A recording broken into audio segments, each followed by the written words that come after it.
সূরা আল বাকারার 30 নম্বর আয়াতের মধ্যে আল্লাহ পাক বান্দাদেরকে উদ্দেশ্য করে আল্লাহ রাব্বুল আলামিন জানিয়ে দিয়ে বলছেন, শোনো, এই কথাটা আল্লাহ পাক ফেরেশতাদেরকে ডেকে বলেছিলেন, আমি পৃথিবীতে প্রতিনিধি প্রেরণ করতে চাই, আমি পৃথিবীর মধ্যে প্রতিনিধি খলিফা নিযুক্ত করতে চাই। ফেরেশতারা ওই সময় বলেছিল, রব, আপনি কি এমন কাউকে পাঠাবেন দুনিয়ার ভিতরে যারা দুনিয়ার মধ্যে গিয়ে মারামারি করবে, রক্তপাত করবে, দাঙ্গামা হাঙ্গামা করবে?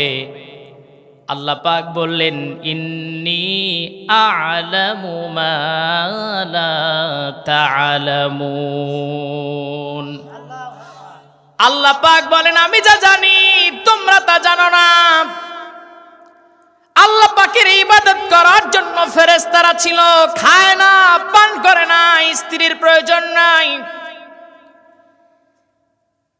তারপরে জিন জাতি ছিল, কিন্তু জিন জাতির যদিও চাহিদা আছে, কিন্তু তারা আগুনের তৈরি হওয়ার কারণে সবকিছু আঞ্জাম দেওয়া সম্ভব নয়।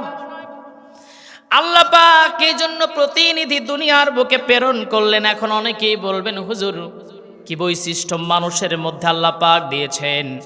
অনেকগুলো বৈশিষ্ট্যের মধ্যে এক নম্বরে যে বৈশিষ্ট্যটা পেয়েছি, দুনিয়ার মধ্যে আল্লাহ পাক ফেরেশতা এবং জিন জাতিদেরকে শোনায়া দিয়ে বললেন, শোনো, দুনিয়ার মধ্যে তারা গিয়ে সর্বপ্রথম আমি আল্লাহর ক্ষমতাকে তারা প্রকাশ করবে। জোরে কোন সুবহানাল্লাহ।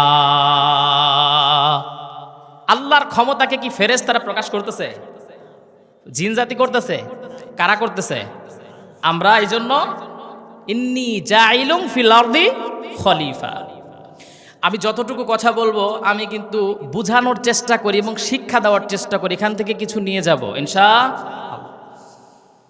তাহলে বুঝেন মানুষকে কেন আল্লাহ পাক এত সম্মান দিয়েছেন। 2 নাম্বার হলো দায়িত্ব এবং দায়িত্বশীলতা আল্লাহ পাক মানুষের উপর ন্যস্ত করেছেন।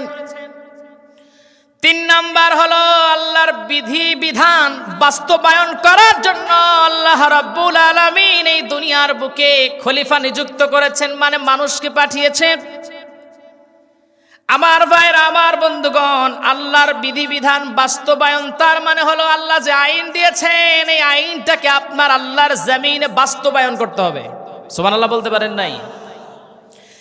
তারপরে আপনার 4 নাম্বার হলো আল্লাহ পাক এই মানুষকে পরীক্ষা করেন, কিন্তু ফেরেশতাদের কোনো পরীক্ষা নাই। 5 নাম্বার হলো আল্লাহর যে নামের গুণাবলী রয়ে গেছে সেই গুণাবলী আল্লাহ রাব্বুল আলামিন মানুষের মধ্য দিয়ে দুনিয়াতে প্রকাশ করবেন। 6 নাম্বার হলো খলিফা হওয়ার যে দায়িত্ববোধটা আল্লাহ পাক দিয়েছেন, তার মানে এই জমিনটা আল্লাহর, আর এই জমিনে আল্লাহ রাব্বুল আলামিন আমাদেরকে পাঠিয়ে দিয়েছেন খলিফা স্বরূপ। তার মানে আল্লাহর আইন যদি বাস্তবায়ন করতে চান তাহলে সর্বপ্রথম যেই দায়িত্বটা হলো সেই দায়িত্বটা হলো আপনাকে আগে সরকার প্রধান হতে হবে, ঠিক কিনা? আল্লাহ পাক এবার কোরআনুল কারীমের মধ্যে বলছেন, শোনেন, ওয়ালাকাদ কাররামনা বানি আদম ওয়া হামালনাহুম ফিল বাররি ওয়াল বাহরি ওয়া রাযাকনাহুম মিনাত তাইয়্যিবাত ওয়া ফাদ্দালনাহুম আলা কাসীরিম মিম্মান খালাকনা তাফদীল।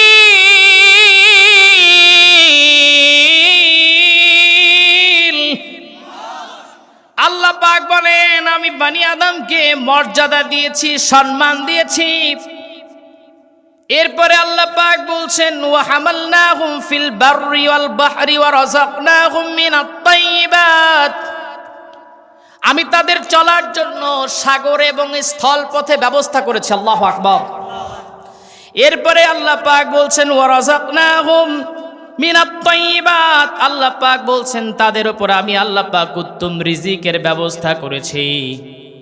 আমার ভাইরা, আমার বন্ধুগণ, এই যে উত্তম রিজিকের কথা চলে আসলো, চিন্তা করে দেখেন, উত্তম রিজিক এত বড় একটা নেয়ামত।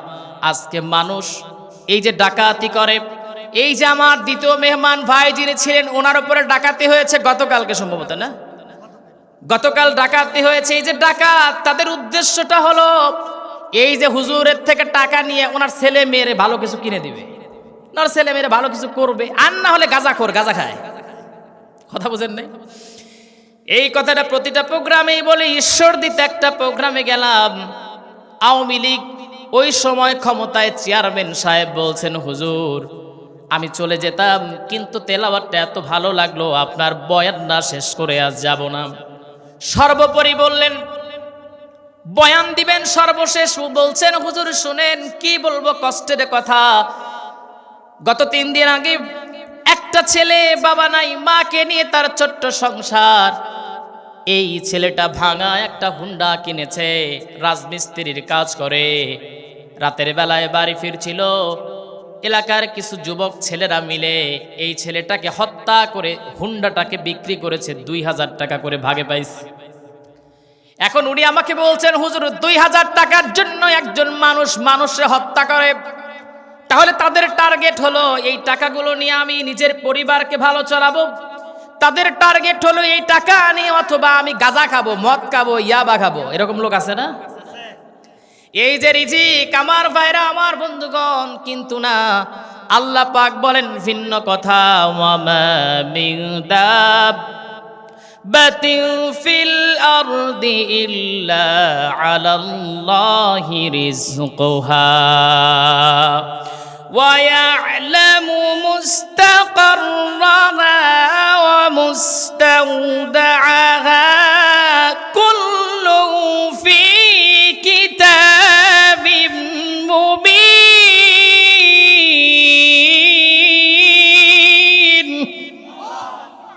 আল্লাহ পাক বলেন জমিনে বিচরণশীল এমন কোন প্রাণী নাই যার খাবারের দায়িত্ব আল্লাহ পাক দেন নাই।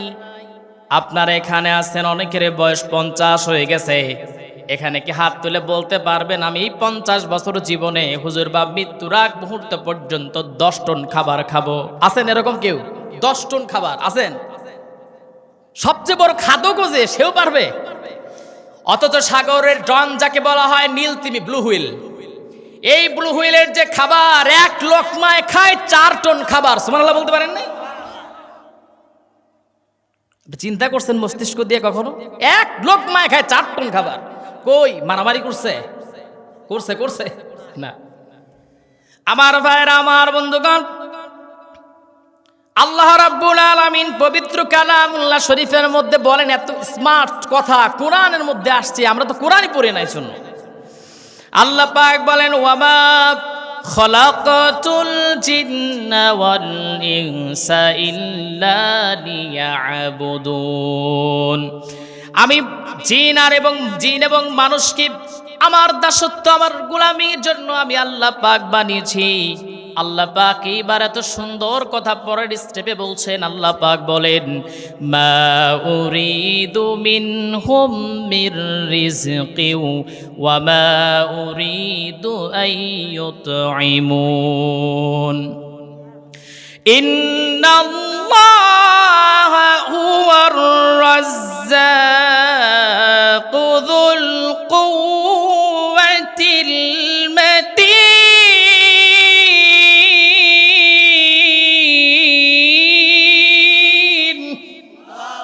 আল্লাহ পাক বলেন, জিন আর ইনসান রে বানাইছি এই জন্য না তোরা আমারে খাবার দিবি, রিজিক দিবি না। এখানে একজন বৃদ্ধ মানুষ আছেন, আপনার টার্গেটটা হলো 5টা ছেলে। কয়টা? 5টা। বৃদ্ধ হয়ে যাওয়ার পর আব্দুর রহিম, আব্দুল করিম, ওসমান গনি, আল আমিন আর একটা সন্তান, মানে হলো এই 5 জন সন্তান বুড়া হয়ে যাবার পর 5 জনের একজন তো হলেও আমারে ভাত দিবে, আমারে খাবার দিবে। কিন্তু এই চিন্তা আপনার মধ্যে থাকলেও আল্লাহ পাক বলেন, তোদের বানাইছি এই জন্য তোরা আমি আরে রিজিক দিবি না, বরঞ্চ আমি আল্লাহ রাব্বুল আলামিন পৃথিবীর সবার রিজিকের ব্যবস্থা করি। জোরে কোন সুবহানাল্লাহ। যেহেতু তোরে আমি বানাইছি, অতএব তোর রিজিকের দায়িত্ব কারো হাতে দেই নাই, আমি আল্লাহর হাতে রেখে দিয়েছি। সুবহানাল্লাহ। এরপরেও কিছু মানুষ আছে রিজিকের উপরে কোপ মারে, এমন কিছু বদমাইশ এলাকায় আছে না নাই? এখন আমি বুঝাই দেই এটা কেমন। পাশের একটা ছেলে, ও চাকরি পাচ্ছে, জব চেষ্টা করতেছে, মেধাবী ছেলে, ও নিশ্চয়ই বড় চাকরি করবে, পুলিশ হবে, আর্মি হবে। অথবা এলাকার একটা ছেলে, সে ভালো ওয়াইজিন, ভালো ওয়াজ করে, ওই ছেলেটা মনে হচ্ছে যে ভালো কিছু ভবিষ্যতে হবে। এই কাজগুলো করে কারা জানেন? আশেপাশের কিছু মুরব্বী, আর না হলে আশেপাশের কিছু মা বোনেরা। আরে আমার ছেলে তো পারে না, অমুকের ছেলে কেন পারে, অতএব মার লাগা কিছু শিরিক বিদ্যাতি কাজ করে দেয়। কি কাজ করবে? কুফরি কালাম করবে, জাদু করবে, বান মারবে। এগুলো আছে না নাই? অনেকে মনে হয় বিশ্বাস করেন না। বিশ্বাস করেন না? নবীজিকে পর্যন্ত কিন্তু জাদু করা হয়েছিল, বান মারা হয়েছিল। অথবা এমন করবে, একজন আমাকে বলছে, গাড়িতে চড়ছি, বললাম যে তোমার চাকরি হয় নাই? তোমার শুনছি চাকরি হওয়ার কথা। বলে সাব্বির ভাই, কান্না করলো ছেলেটা, বলতেছে ভাই আমার চাকরি হয়ে গেছে। ভাই বা আপনার কি ওই যে এলাকায় পুলিশ কি নেওয়ার জন্য আসো, এটা ভেরিফিকেশন। বলে ভাই আমার নামে বলছে কি যে আমি নাকি আগে বিয়ে করছি। আমার এই কথা যখন বলছি, চাকরি নষ্ট হওয়ার জন্য আর যথেষ্ট কিছু নাই, শেষ। বললাম যে এই কাজগুলো কারা করছে? বলে যে আমার আপন লোক, রক্তের লোক করছে। এরকম লোক এখানে আছেন না নাই? আছে না? আপনি যদি এই বান্দার হক যদি মিটাইয়া যদি জান্নাতে যান, তাহলে আল্লাহর সাথে আমার বোঝাপড়া আছে। কারণ হকুল্লাহ হকুল ইবাদ, বান্দার হক না মিটাইয়া জান্নাতে তুমি মিয়া যাবা অন্যজনের ক্ষতি করে, কোনোদিন সম্ভব না। অতএব মা বোনেরা সাবধান হয়ে যান, কাউকে কারো নামে এরকম খারাপ কিছু বলবেন না। কেউ কারো যদি ভালো হয় তার জন্য দোয়া করেন। যেমন আমি গুলজার হোসেন মাহমুদি ভাইয়ের জন্য দোয়া করছি, ওই দোয়াটা বিশ্বাস অন্তরে আল্লাহ আমার জন্য আগে কবুল করছে। আমার ভাইয়েরা, আমার বন্ধুগণ, এই জন্য কারো রিজিক নষ্ট করার চেষ্টা করবেন না। কারণটা হলো আল্লাহ পাক যাকে মনোনীত করেন কেবলমাত্র তাকে একটু ধৈর্য ধারণ করতে হয়। সাময়িক কষ্ট তার হতে পারে। আল্লাহ পাক পবিত্র কোরআন আল কারীমের মধ্যে বলছেন রিজিক নিয়ে চিন্তার কিছু। আহলাল কুরআ আমানু ওয়াত্তাকাউ লাফাতাহনা আলাইহিম বারাকাতিম মিনাস সামাই ওয়াল আরদ। আল্লাহ পাক বলেন, জনপদের লোকেরা, ভূপৃষ্ঠের লোকেরা, তারা যদি আমি আল্লাহর উপরে পূর্ণাঙ্গভাবে যদি তারা ঈমান আনে এবং তারা যদি তাকওয়া অবলম্বন করে, আমি আল্লাহ পাক ঘোষণা দিচ্ছি এই বান্দাদের জন্য আসমান আর জমিনের যত দরজা, রিজিকের দরজা আমি আল্লাহ খুলে দেব। সুবহানাল্লাহ। আর আজকে আমরা কি কাজ করতেছি? এমন কাজ করতেছি, জহরল ফাসাদু ফিল বাররি ওয়াল বাহরি বিমা কাসাবাত আইদিন নাস। হাতের কামাই আজকের ভূমিকম্প, হাতের কামাই আজকের ভূমিকম্প। কেমনে? গাজীপুর যাওয়ার সময় দেখি যে কার্ড লেখা আছে জুনু ভাই, রুনু ভাই, টুনু ভাই আবাসিক হোটেল। তার মানে ওই জায়গায় জেনা করার সুবিধা আছে। এই যে অ্যান্ড্রয়েড ফোন, আপনি কি মনে করছেন এটা শুধু একটা অ্যান্ড্রয়েড ফোন? এর মধ্যে দুনিয়ার সব উলঙ্গ ছবিও আছে, আবার ভালো কিছু আছে। আমার ভাইয়েরা, আমার বন্ধুগণ, এই যে আজকে ভূমিকম্প হয়ে গেল, এখানে কিছুই বুঝতে পারেন নাই, কিন্তু শহরে গিয়া দেখেন কি অবস্থা।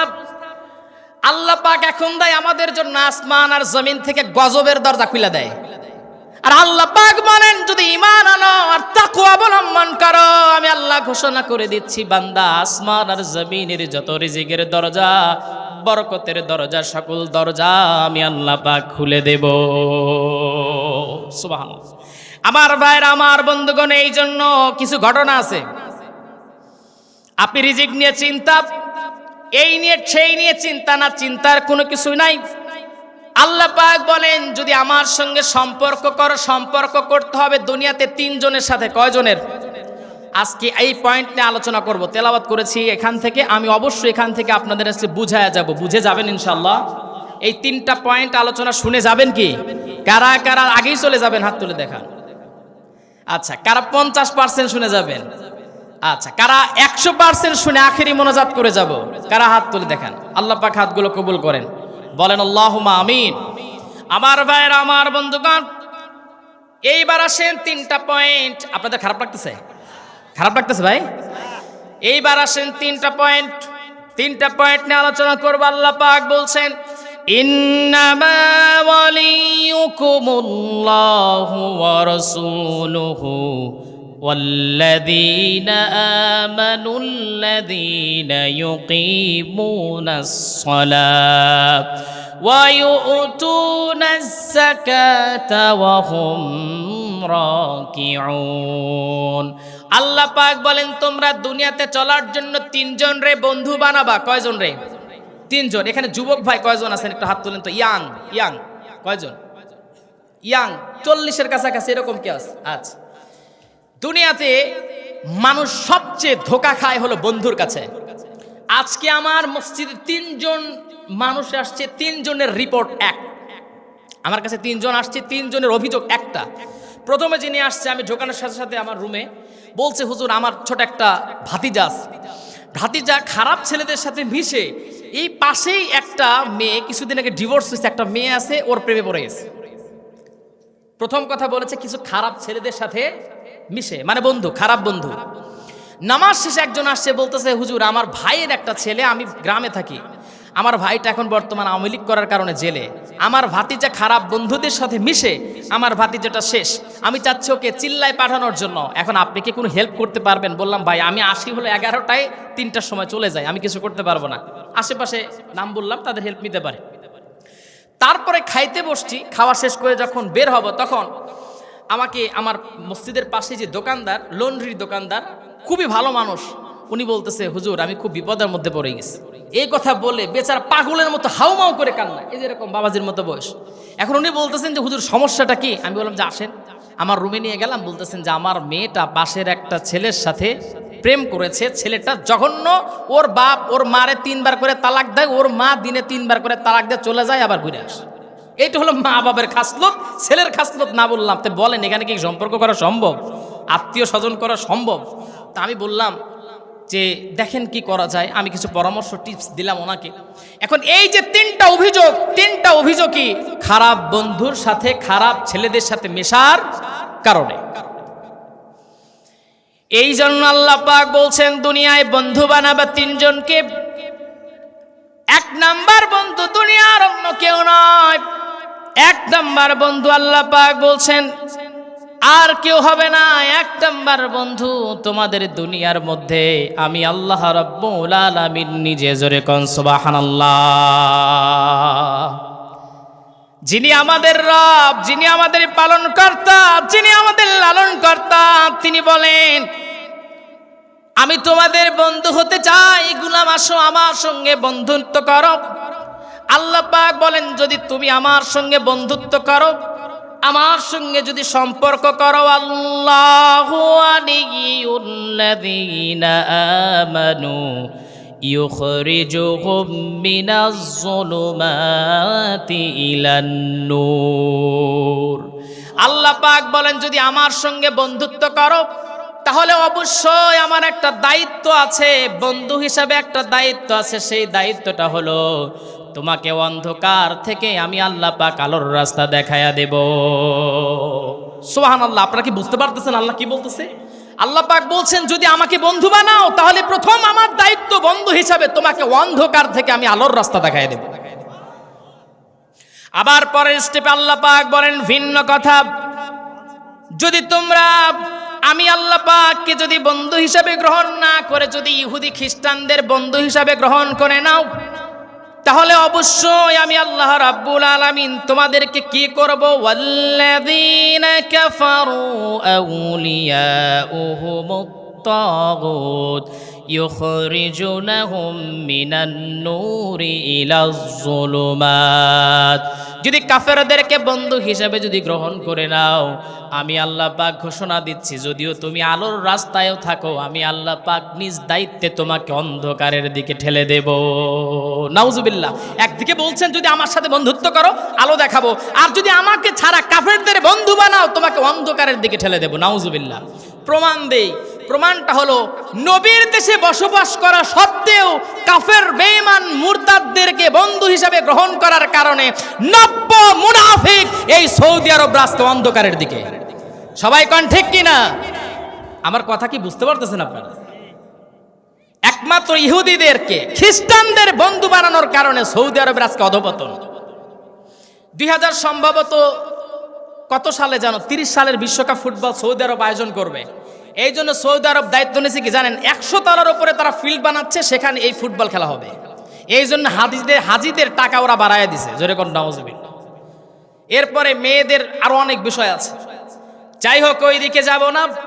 আমার ভাইরা, আমার বন্ধুগণ, আল্লাহ পাক বলছেন তোমরা বন্ধু হিসাবে আমাকে গ্রহণ করবে, কাফেরদেরকে বন্ধু হিসাবে গ্রহণ করবে না। আল্লাহ পাক বলছেন ইয়া আইয়ুহাল্লাযীনা আমানু লা তাত্তাখিযুল ইয়াহুদা ওয়ান নাসারা আউলিয়া।